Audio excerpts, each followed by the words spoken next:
datang dari Albert Sianipar. Pertanyaannya, Shalom pendeta, saya mau bertanya, bagaimana orang yang sudah menjual kebenarannya, alias meninggalkan kepercayaannya demi hawa nafsunya, apa akibatnya? Mohon penjelasannya Pak Pendeta. Silakan, Pendeta. Terima kasih. Ada ayat yang mengatakan di dalam 1 Yohanes 1 ayat yang ke-9. Ayat ini mengatakan, saya buka 1 Yohanes 1 ayat 9. Jika kita mengaku dosa kita, maka Ia adalah setia dan adil sehingga Ia akan mengampuni segala dosa kita dan menyucikan kita dari segala kejahatan. Artinya, tetap ada jalan untuk kembali, untuk bertobat. Tetapi ada saatnya di mana tidak bisa lagi ada jalan untuk kembali dan untuk berbalik ataupun bertobat. Kapan itu terjadi? Pada saat kapan itu terjadi? Terima kasih pertanyaannya Saudara Albert Sianipar. Pertanyaan yang bagus sekali. Coba kita buka di dalam Ibrani pasal yang ke-6 ayat yang ke-4 sampai ayat yang ke-6. Ibrani pasal yang ke-6 ini serupa dengan pertanyaan Saudara Sianipar. Ibrani 6 ayat yang ke-4 sampai ayat yang ke-6. Sebab mereka yang pernah diterangi hatinya, yang pernah mengecap karunia sorgawi, dan yang pernah mendapat bagian dalam Roh Kudus, dan yang mengecap firman yang baik dari Allah, dan karunia-karunia dunia yang akan datang. Namun, yang murtad lagi, tidak mungkin dibaharui sekali lagi sedemikian, hingga mereka bertobat, sebab mereka menyalibkan lagi anak Allah bagi diri mereka dan menghinanya di muka umum.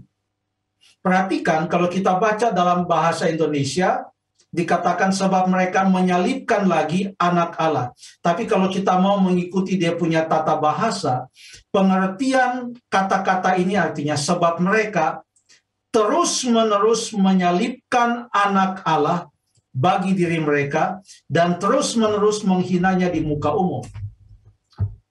Alkitab berkata dalam Kisah pasal 4 ayat yang ke-12, di bawah kolong langit ini tidak ada nama lain melalui siapa kita bisa mendapatkan keselamatan. Hanya ada melalui nama Yesus Kristus menurut ajaran Alkitab. Menurut ajaran Alkitab. Dengan demikian, kalau Yesus Kristus, Sang Juru Selamat itu, terus-menerus dihina, dan terus-menerus ditolak, dan tidak diterima sebagai Juru Selamat, maka sekalipun orang itu sudah mendengarkan tentang kebenaran, lalu kemudian sudah mengecap karunia-karunia dari sorga di dalam kehidupannya, tapi kalau dia terus-menerus menyalibkan Yesus, terus-menerus menghina Yesus, dari mana ia bisa mendapatkan keselamatan? Tetapi bila mana ia datang kepada Tuhan, lalu mengakui dosanya, memohon ampun, itu artinya seperti yang dikatakan di dalam 1 Yohanes 1 ayat 9, itu artinya pada saat ia datang dan memohon pengampunan, ia mengakui bahwa oleh percaya kepada Yesus Kristus, oleh menerima kuasa darahnya, penebusan yang ia lakukan bagi manusia di atas kayu salib, maka ia akan memperoleh jalan selamat, maka ia akan diampuni. Tapi kalau Sang Juru Selamat itu ditolak, bagaimana keselamatan itu bisa menjadi bahagian kita? Kurang lebih demikian. Coba kita baca dalam Ibrani pasal yang ke-10, ayat yang ke-35 sampai ayat yang ke-39. Yang mengatakan, sebab itu janganlah kamu melepaskan kepercayaanmu, karena besar upah yang menantinya kalau kita setia berpegang pada kepercayaan kita. Sebab kamu memerlukan ketekunan, supaya sesudah kamu melakukan kehendak Allah, kamu memperoleh apa yang dijanjikan itu. Sebab sedikit, bahkan sangat sedikit waktu lagi, Ia yang akan datang sudah akan ada tanpa menangguhkan kedatangannya.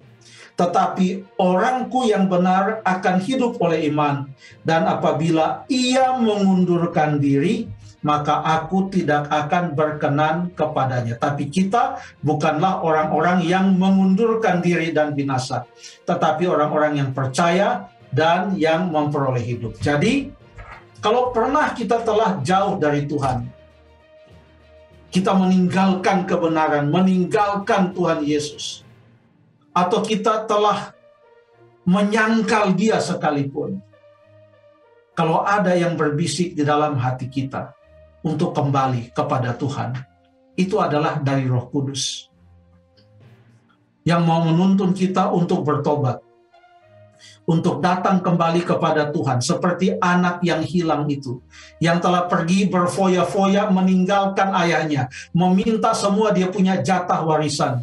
Dia habiskan itu dengan segala macam kehidupan foya-foya di negeri yang jauh.